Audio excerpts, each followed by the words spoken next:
Alright guys, Iwaizumi will be the next character coming up, so let's do a quick review of his kit and also whether or not you want to summon for him. So starting off with his skill 1, he is going to increase his power attack stats and also receive stat. That kind of already tells you he is capable of doing both things and have both labels. And also at the start of the round, if the awareness is greater than 100, receive will additionally be increased as well. And also it will be randomly removing one debuff.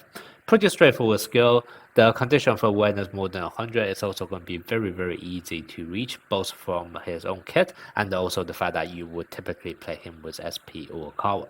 And obviously SP or Kawa can make sure your whole team have more than 100% awareness eventually. Now looking at his skill 2, this is actually going to be his power spike. So that basically tells you his receive is actually going to be his ultimate attack. So his power spike, because it's not an ultimate attack, it's actually going to be pretty low multiplier. However, if the enemy actually perform a multi-person block, which vast majority of the time, that's like 99% of the time, you can increase it by additional 60%. So that in total is going to be like 200% multiplier, which is still not quite as strong as the ultimate attack, but it's better than a standard skill 2 multiplier, I guess. Then moving on to his skill 3. When he's on the court, all of your strengths will be increasing, and also whenever he uses skills, you would also be increasing your own awareness. So that's what I said about even if you don't play with SP or Kawa, eventually he would actually be able to reach more than 100% awareness in order to trigger this anyway. But the fact that he has both this skill and also you typically play him with SP or Kawa, that normally means he can get to more than 100% awareness just after, let's say, 2 or 3 rallies, which is obviously also going to be very helpful. The passive strength buff is just pretty nice standard one. If you just, for example, in club contests, etc., if you want to buff up your team's strength, feel free to get this skill. It's also the one that will be leveled up as you dupe up him as well. Okay. Then the last part is that when he uses his divine reflex, which is going to be his ultimate attack, what's going to happen is the receive power will reduce. However, you will also be resetting the cooldown for this, which essentially means that even though for his ultimate attack, in theory it's going to be a net crossing, you can actually spam it due to his skill 3. Now, it doesn't quite say how many times this can happen, so that's potentially something you want to test it out. And also the fact that his skill multiplier for his ultimate attack is actually crazy, like 360% multiplier. This is even higher than liberals. So even if you actually take away 50% from this just to reset the cooldown, that is still going to be more than enough for ultimate receive, okay? So this is definitely a very crazy skill. The only thing we need to test out is that how many times this can actually trigger in a single rally. Okay, now next thing we have is going to be obviously his ultimate attack. I already talked about how his multiplier is crazy high. This is higher than other liberal SP liberals, which is crazy. And also his reflex will increase by 100% his awareness. We already talked about how himself, his own skill 3, plus the conjunction of Okawa can make his awareness easily reach over 100%. So this can then also means that whenever he performs his receive, it's going to be a guaranteed crit. And also it would also be increasing spirit as well. So he does actually have quite a few of the good multiplier from his receiving side as well. Okay, now let's move on to his skill resonance. So skill resonance 2, when he's on the court, you're going to further increase his strength buff. So this in conjunction, let's say if you already have this at level 3 plus skill resonance 2, that's already a 50% passive strength buff, which is actually really high. That can actually make him one of the best passive strength buffer, so which is really good. And then when he actually uses ultimate attack, you will also be able to recover stamina and also increase your team morale. Now, whatever team morale you get this way will be cleared. However, if you actually play him alongside with, let's say, SP Bokuto, who will be converting that team morale straight away to his own buff, then obviously you're able to cheat some extra buff this way. And then this recovery for stamina, obviously if you already have SP economy on the bench, then this is not that necessary. However, let's say if you do not have SP economy, then this is obviously very helpful. And also eventually in the future, when there's SP Camo V2, your stamina will be drained very fast because all of the rallies are going to be super long. Then in those kind of cases, even SP economy by himself may not be enough, and that's where another usefulness of Iwaizumi skill resistance 2. Okay, and then lastly we move on to skill rating 4, which is that whenever he uses his ultimate attack, his receive will further increase. The buff is not that high to be honest, so even if you stack it up, it's only going to be 45%. The nice thing is that it does last for 2 rounds, and the fact that you'll be able to spam this, which basically means that eventually from kind of the second set rally onwards, you are almost guaranteed to be able to have this like 45% permanent buff in terms of his receive stat. And then when his awareness exceeds 100, which once again can be achieved after just about 2 or 3 rallies, you can also get 1 extra spirit per excess awareness. Now eventually this would be able to stack up fairly high as well, so you should then also be able to cap this at 80% spirit.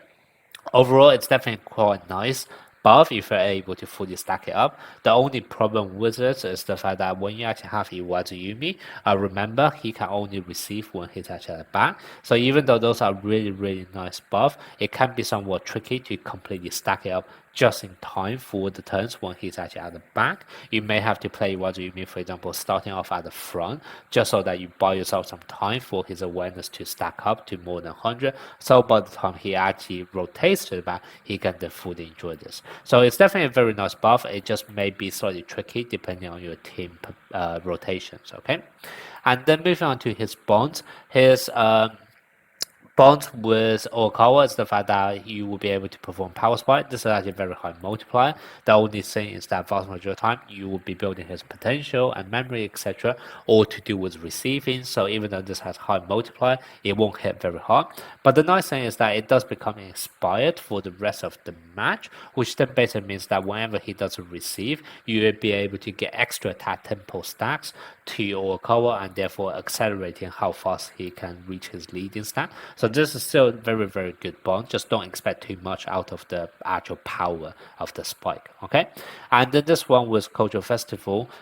Basically, whenever any one of those 3 touch the ball, you're going to get increased stamina. Once again, if you already have SP economy, this may not be that big a deal. However, if you do not have SP economy, then this is very essential for mainly for Okawa, mainly for Iwaizumi and also Yoshijima, because they'll be spamming their ultimate attack, so they do actually use up their stamina really fast. So that's kind of why this is very helpful. And also at the end of each rally, or sorry, at the start of each rally, for each one of them, you're also going to increase your whole team's strength and spirit. Even though it says maximum 24, right now there are only 3 cultural festival or school festival characters, so the only thing you'll be able to get is only going to be 12% buff. 12% in terms of strength and spirit is okay, it's nothing crazy, but definitely just a nice to have kind of numbers. Okay. Now moving on to his memory. His memory is pretty straightforward, mainly for the fact that it increased receive stat, and that basically means vast majority of the time you only use it on win sparker, you can actually do receive. In this kind of cases, normally it's just going to be Iwaizumi or maybe SP Korai in the future if you do actually build him in receive. Now the actual effect itself also requires receive ultimate. It's a very strong one because it's actually able to buff up by 70%. So it's definitely very strong, especially considering the fact that Iwaizumi can actually spam his ultimate. It's definitely very good memory for him. However, once again, outside of Iwaizumi, the only one he may be able to pull it off is going to be SP Korai. And even in those cases, in order to make his receive and ultimate attack, you need SP Korai to be skill rating 4. And because SP Korai is so universal, there's no guarantee you will actually be building him for receive anyway. So very much this memory is just pretty much bespoke for SP Iwaizumi. Okay, and then the last thing it says is also that when you use a receive ultimate, you can also increase his power attack stat. Once again, vast majority of the time you'll be building him for receive anyway. You shouldn't be using him to do power sparks that often. So this was is nice. You probably won't be using it much anyway.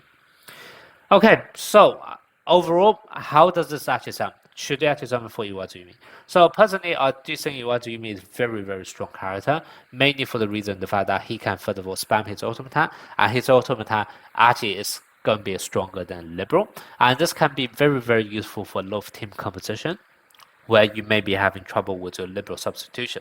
Now, in terms of deciding whether or not you actually want to play a liberal versus whether or not you want to play Iwaizumi, the main thing you have to bear in mind is that the liberal, depending on your substitution, can always come on, whereas Iwaizumi, depending on your team rotation, may be rotated to the front and you may no longer be able to actually use this. So a lot of time I would probably say that if you have the ability to juggle around your team to make it in a way where your liberal always come on, without damaging your team rotation, etc., then for those kind of cases, I think you are personally going to be okay just taking your liberal as your main receiver.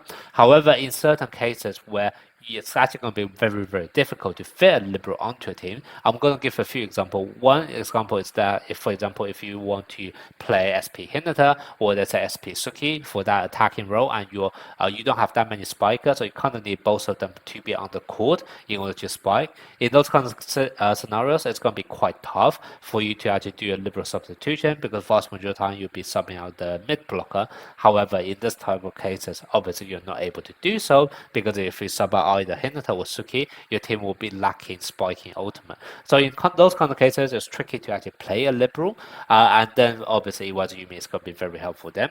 Another scenario, for example, if you could be playing a double setter formation, however now with SP Okawa, you want to make sure your Okawa is actually staying on the court rather than eventually be subbed out when he rotates to back, then once again, in those kind of situations, you may be choosing to play Iwaizumi instead of liberal. Okay, so those are kind of the cases where Iwaizumi can be better than liberal. However, whether or not you really have to summon for him is really going to be down to your team composition and whether or not you need someone such as him in order to perform the role of a liberal. Okay, so that's going to be my thoughts on Iwaizumi. Let me know whether or not you want to summon for him.